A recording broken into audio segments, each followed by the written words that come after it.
So man, I want to do a video that really talks about everything. Tomorrow we've got a fight between Rolly Romero and Gervonta Davis. I wanted your opinion on this fight. I wanted your thoughts. I wanted your opinion, and let me what you actually think is going to take down. Obviously, Rolly Romero is a very, they say, a very dangerous guy, a very big puncher. How do you see that one playing out? To be honest, I think from what I've seen so far, he's a power puncher, but the thing is, it looks a bit different, when he's fighting the guys he fights. What my question is he gonna be as aggressive against someone like Tank? Him knowing that Tank could iron him out as well. He might be a bit conservative. I think, like, what he obviously he's saying it's gonna be a 1-round knockout, this, that, the other, but I don't believe him. I don't believe he's gonna bring that intensity. Because I think he thinks probably that he's probably trying to psych the fight up. He's trying to hype the fight up. But I don't think he's going to fight to what he's talking. I think he's probably going to do the opposite. He's going to try, because I think he knows that, I can't, be that as reckless as I am with other fights, because, Tank is very vicious as well. So if Tank connects on him, we don't know how his legs are going to be, whether his legs will go to jelly. So I personally think that it's going to be a lot more... I think Tank's going to be the one pressing it, because I think Tank's going to be the one that's more confident, because he's fought at this stage so many times. Rolly's never fought at this sort of level, at this sort of stage, so Rolly has everything to prove.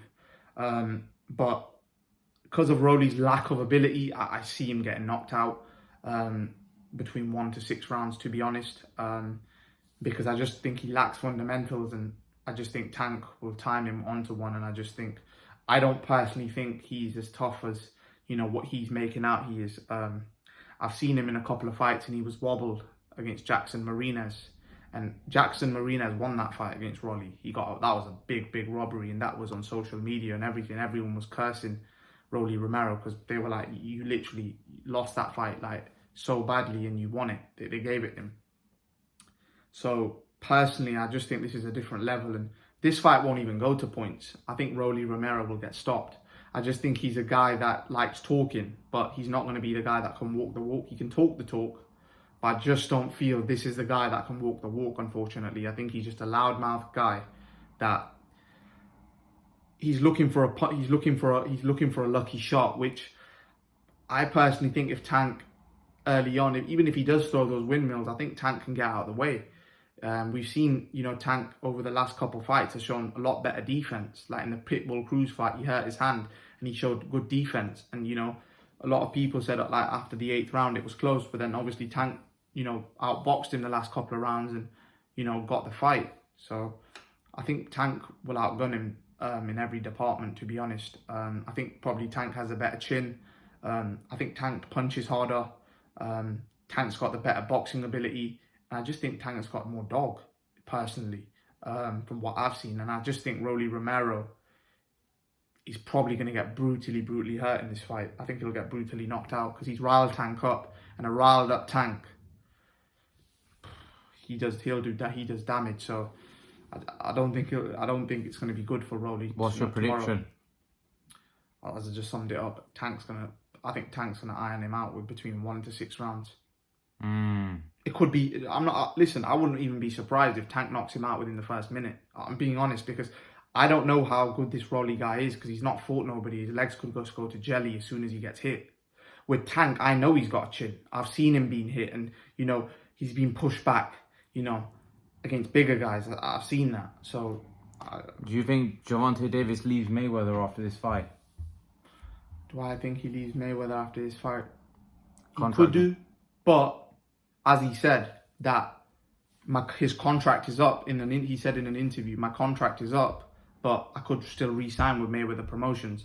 And I personally think Leonard Ellaby and Floyd Mayweather have done a really good job with Gervonta Davis. The only thing they've not been able to do is secure the marquee fights like a Ryan Garcia, Devin Haney. But Devin Haney's not with anyone. He's going to have a 2-fight contract with Top Rank. Then Devin Haney's free. Devin Haney could fight Gervonta Davis.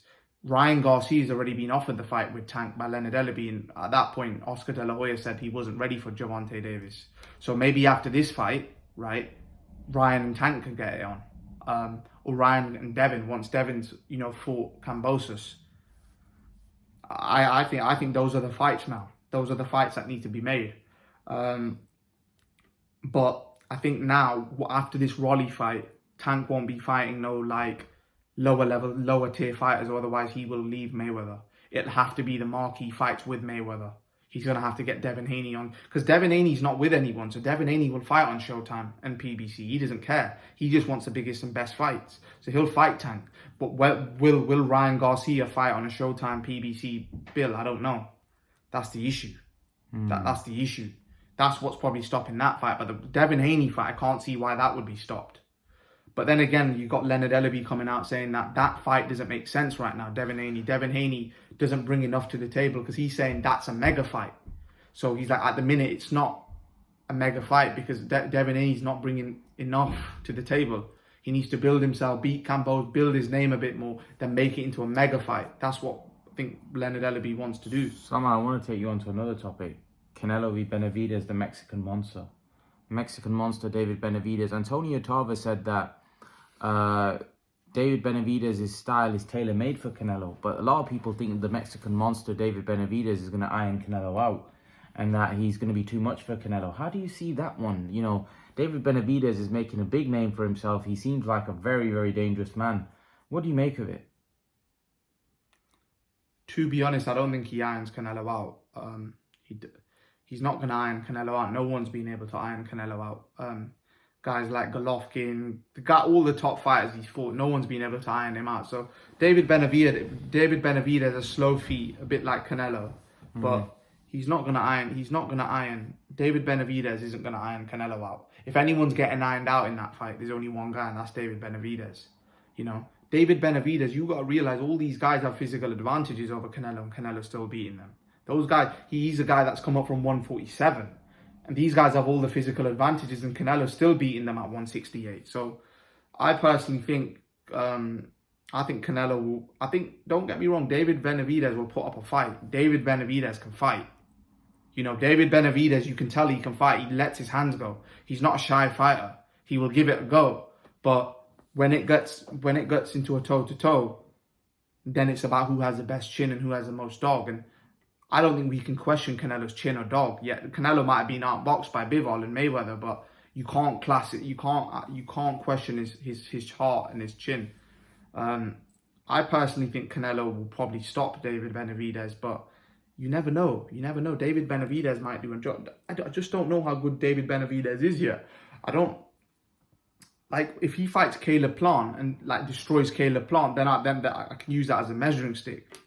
But at the minute, he's not really fought nobody. He's fought Lemieux. Lemieux was a big puncher, but Lemieux was way past his sell-by date. Way past his sell-by date, in my opinion. Lemieux was probably finished 5 years ago, let alone now. Lemieux was just coming for a payday.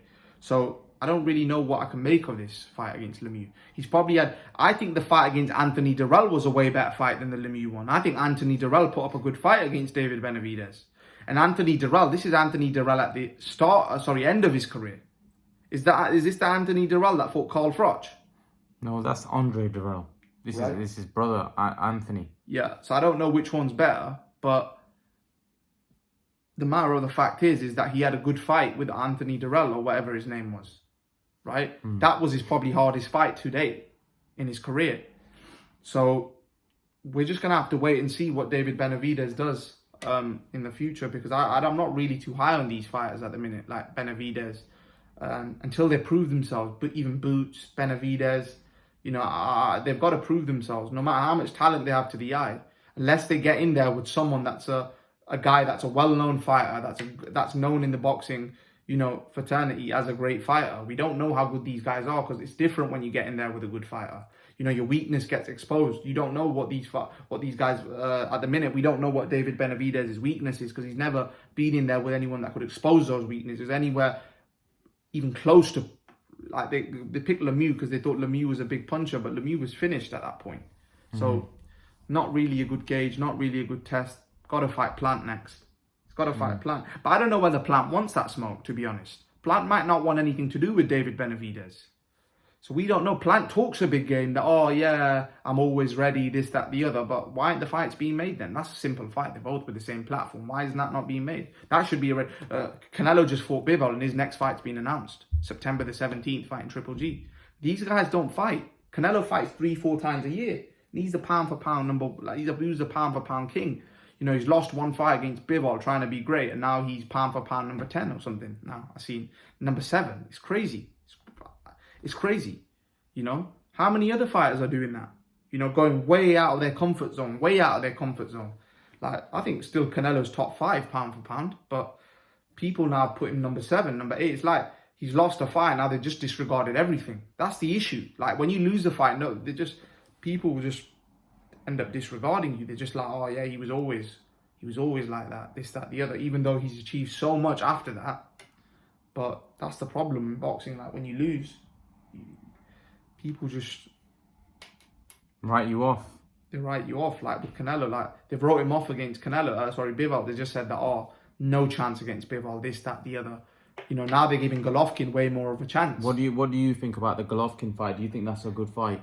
I personally, my opinion is, I think Canelo will beat him easier this time, because I just think it's not because Golovkin is not a great fighter. Golovkin's a great fighter, but you got to realize over time and age, the things you did have when you were younger are no longer there as sharp. Like, his feet work isn't going to be as sharp or as quick. And those things are going to have an impact. If he's not as sharp or as quick, that's going to have a massive impact in the fight. You know, he's not going to be able to close Canelo down how he did in the first and second fight. So he's going to struggle to win. Canelo will outbox him easier. I think Canelo will outbox him. I think he'll be a unanimous decision this time. I personally, I still think that just because Canelo lost to Bivol, I still think Canelo beats Triple G.